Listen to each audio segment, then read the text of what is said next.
جیسا کہ آپ جانتے ہیں کہ ہمارے ملک پاکستان میں بھی اور دیگر ممالک میں بھی بلکہ پوری دنیا میں 14 فروری کا دن بڑے جوش و خروش کے ساتھ منایا جاتا ہے اور ویلنٹائنس ڈے کے نام سے اس دن کو پکارا جاتا ہے۔ اور یہ 14 فروری کا دن نوجوان مرد اور نوجوان عورتیں اپنی جنسی تسکین کی تکمیل کے لیے اس دن کو بڑے جوش و خروش کے ساتھ مناتے ہیں۔ ایک دوسرے کو گفٹ دیے جاتے ہیں، محبت کا اظہار کیا جاتا ہے۔ اگر تاریخ کے آئینے میں دیکھیں تو ہمیں یہ بات نظر آتی ہے کہ ایک عیسائی راہب جس کا نام ویلنٹائن تھا، وہ اپنی ہی کلیسا کی ایک راہبہ کے اوپر فریفتہ ہو گیا اور اس سے محبت کا اظہار کرنے لگا۔ وہ بھی اس کے اوپر فریفتہ ہو گئی اور دونوں ایک دوسرے سے شدید محبت کرنے لگے۔ لیکن عیسائیوں کے عقیدے کے مطابق کسی راہب یا راہبہ کے لیے تا دم مرگ شادی کرنا اور جسمانی تعلقات قائم کرنا یہ بالکل ممنوع تھا، ان کے لیے یہ چیز حرام تھی۔ لیکن ان دونوں نے ایک دوسرے سے جب محبت کرنا شروع کر دی تو اب یہ سوچنے لگے کہ ہم اپنا ریلیشن شپ کس طرح سے آگے بڑھائیں۔ ویلنٹائن جو مرد تھا، اس نے اس راہبہ کو کہا کہ 14 فروری کا یہ جو دن ہے، یہ ایسا دن ہے کہ اگر اس دن کو ہم جنسی تعلقات قائم کر لیتے ہیں تو ہمارے اوپر کوئی گناہ نہیں ہوگا۔ تو پھر وہ بھی اس کے اوپر فریفتہ پہلے سے تھی، تو اس طرح سے دونوں نے اپنے ریلیشن قائم کیے، جسمانی تعلقات کو قائم کیا، اور جب لوگوں کو پتہ چلا تو پھر اس وقت ان کو سزائے موت سنائی گئی، اس طرح سے پھانسی دے کر قتل کر دیا گیا۔ اب کچھ عرصہ گزرنے کے بعد جو اوباش نوجوان تھے، انہوں نے اس کو شہید محبت کا نام دے دیا اور اس طرح سے اس کے دن کو منانا شروع کر دیا۔ ہمارے ملک پاکستان میں دیکھا جائے تو کچھ عرصہ پہلے تو اس کا نام و نشان نظر نہیں آتا، یہ 14 فروری کا دن بھی عام دنوں کی طرح آتا اور چپکے سے چلا جاتا۔ لیکن وقت گزرنے کے ساتھ ساتھ جب لبرلزم اور سیکولرزم نے ہمارے ملک پاکستان میں پنجے گاڑے تو یہ دن بھی پھر باقی غیر اسلامی تہواروں کی طرح بڑے جوش و خروش کے ساتھ منایا جانا شروع ہو گیا۔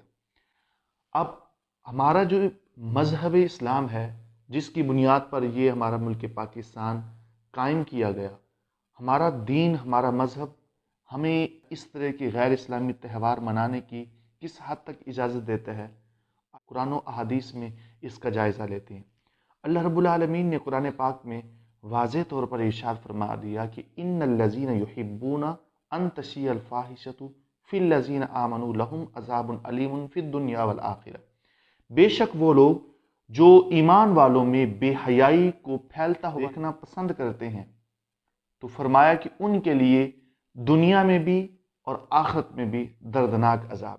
اس آیت کریمہ میں اللہ رب العالمین نے واضح طور پر فرما دیا کہ وہ لوگ جو بے حیائی کو پھیلتا ہوا دیکھ کر خوش ہوتے ہیں اور اس چیز کو پسند کرتے ہیں کہ ایمان والوں کے اندر بے حیائی پھیلے، فرمایا وہ لوگ انتہائی دردناک عذاب میں مبتلا کیے جائیں گے، دنیا میں بھی اور آخرت میں بھی۔ اسی طرح دیگر آیات مقدسہ میں بھی ہمیں ہمارا اسلام حیا کا پیغام دیتا ہے اور حیا کے اوپر کاربند رہنے کا درس دیتا ہے۔ قرآن پاک میں اللہ تعالیٰ نے فرمایا کہ اے محبوب، آپ ایمان والے مردوں کو یہ حکم فرمائے کہ وہ اپنی نگاہوں کو نیچا رکھیں اور اپنی شرمگاہوں کی حفاظت کریں، اور ایمان والی عورتوں کو بھی یہ حکم فرمائے کہ وہ بھی اپنی نگاہوں کو نیچا رکھیں اور اپنی شرمگاہوں کی حفاظت کریں۔ اسلام تو ہمیں اس حد تک حیا کا پیغام دیتا ہے کہ اپنی نگاہوں کی بھی حفاظت کرنا بے حد ضروری ہے۔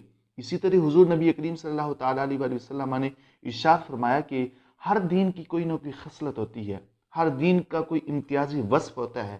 میرے دین یعنی دین اسلام کا جو امتیازی وصف ہے وہ حیا ہے۔ جس کے اندر حیا ہے وہ ایماندار ہے۔ آج ہم بڑے بے دھڑک ہو کر ایسے تہواروں کو منا رہے ہوتے ہیں اور بے حیائی اور عریانی اور فحاشی کی طرف اپنے آپ کو دھکیل رہے ہوتے ہیں۔ ہم یہ نہیں سوچ رہے ہوتے کہ ان چیزوں کا ہمارے ساتھ تعلق ہی کیا ہے۔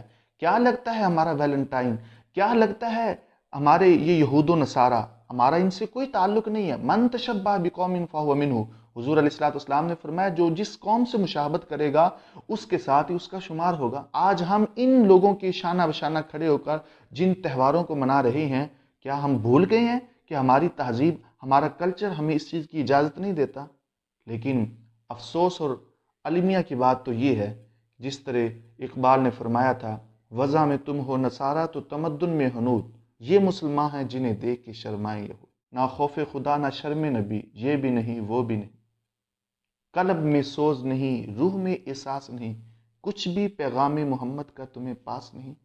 ہمیں اپنے گریبان میں جھانکنا ہوگا اور دیکھنا ہوگا کہ ہم کن راہوں کے مسافر بن رہے ہیں، ہم کون سا کلچر اپنے اندر پیدا کرنے کی کوشش کر رہے ہیں.